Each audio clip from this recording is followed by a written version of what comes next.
Bertemu kembali dalam Niaga Awani. Seperti yang saya katakan tadi sebelum kita berhenti rehat bahawa saya akan bawakan rakan tugas sekali lagi Najib Arif untuk bentangkan bagaimanakah prestasi perdagangan borong dan runcit untuk Mei 2023. Najib, silakan. Okey. Banyak betul data kita ini. Pada pagi ini penting sekali prestasi dagangan dan perdagangan dan juga borong dan juga runcit untuk kita melihat.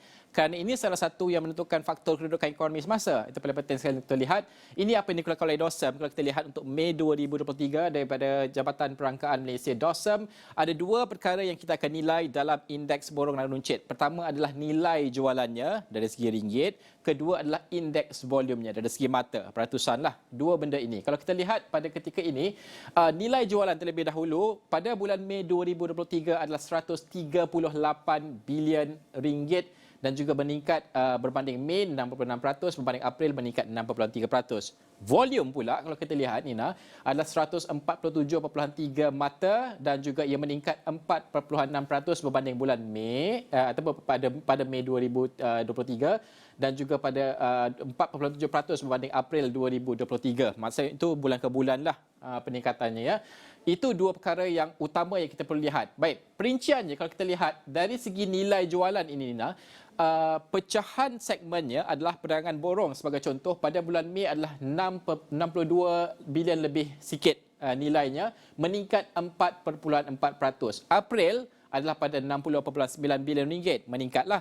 Kalau kita lihat perdagangan runcit juga adalah pada Mei 2023 adalah 58.8 bilion, meningkat 5%. Dan juga berbanding bulan sebelumnya dan juga perbandingan antara April ini adalah nilainya tinggi tapi berbanding dengan bulan sebelumnya. Itu keadaan peningkatannya.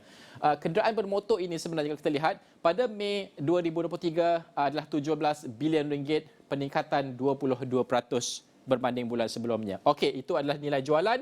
Indeks volume dia, kalau kita lihat kepada segmen perdagangan borong ini, peningkatan 5.3% pada bulan Mei, perdagangan runcit juga meningkat 2.4%. Kalau kita lihat kenderaan bermotor juga meningkat hampir 18%.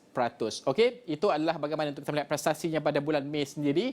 Tetapi kalau kita lihat juga dari April hinggalah kepada bulan Mei 2023, kita menyaksikan ada sedikit penurunan untuk Mei dari segi indeks volume pelarasan bermusim bulanan. Dia akan ada pelarasan tersebut. Ini adalah perbezaan angka kalau kita lihat berbanding dengan bulan April 6.5, berbanding dengan pada Mei negatif 4.1%. Baik, graf ini ada banyak, nampak macam agak complicated. Saya akan terangkan. Yang warna pink ni, graf ni adalah dari segi nilai jualan yang saya sebutkan tadi. Graf warna biru ini adalah kadar pertumbuhan tahunan dan warna hijau ini adalah pertumbuhan bulanan. Tiga ini kita akan lihat. Kalau kita lihat trend sahaja, kalau kita lihat trend ini sebenarnya melihat kepada kadar pertumbuhan bulanan ini, dia agak setara. Okey, yang turun dan naik ini ketika COVID melanda, penutupan ekonomi dan sebagainya. Sebab itu grafnya sebegini rupa. Kemudian apabila pulih saja ada peningkatan sedikit sebab ketika ini kita tutup sekejap ekonomi. Betul kita buka balik adalah peningkatan sedikit kan. Tapi warna hijau ini secara relatifnya adalah mendata sehinggalah kepada tahun sekarang ini untuk pertumbuhan secara bulanan. Konsisten ada pertumbuhan tetapi secara mendata. Tetapi pertumbuhan tahunan pula ada sedikit peningkatan pada bulan Jun 2022 dan juga sehinggalah pada hari ini menurun dan juga pada kadar 6.6%. Baik, nilai jualan pula, nilainya ni kalau kita lihat ada penurunan pada ketika pandemik COVID-19 melanda sehinggalah pada tahun 2020 kita menutup ekonomi. Kemudian grafnya boleh dikatakan sedikit mendata lah trendnya. Turun sedikit, kita tutup pada ketika itu. Kita buka perlahan-lahan graf dari segi nilai jualan itu naik sehinggalah pada ketika ini iaitu Mei 2023 138 bilion ringgit. Itu nilainya untuk kita lihat pada tahun 2020 hingga 2023. Dan kalau kita lihat indeks jualan untuk runcit melalui internet, ini penting. Tadi kita ada bincangkan juga. Tapi kalau kita lihat kadar pertumbuhan secara tahunan, iaitu menurun sehingga pada negatif 0.8%. Ini adalah disebabkan oleh trend orang beli di online itu semakin menurun.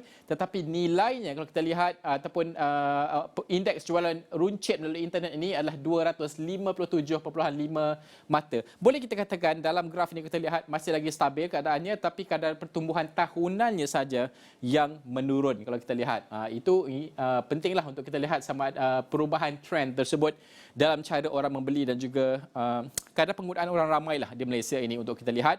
kerana ini juga akan membantu kita menyusun strategi Nina ke hadapan untuk kita faham keadaan seterusnya. Saya nak serahkan sekali lagi gelanggang ini kepada Nina untuk bincangkan bersama dengan kita bawakan pakar kita Profesor Mahdi Dr. Ahmed Razman Abdul Latif, pengarah program MBA Putra Business School bersama dengan Nina. Nina.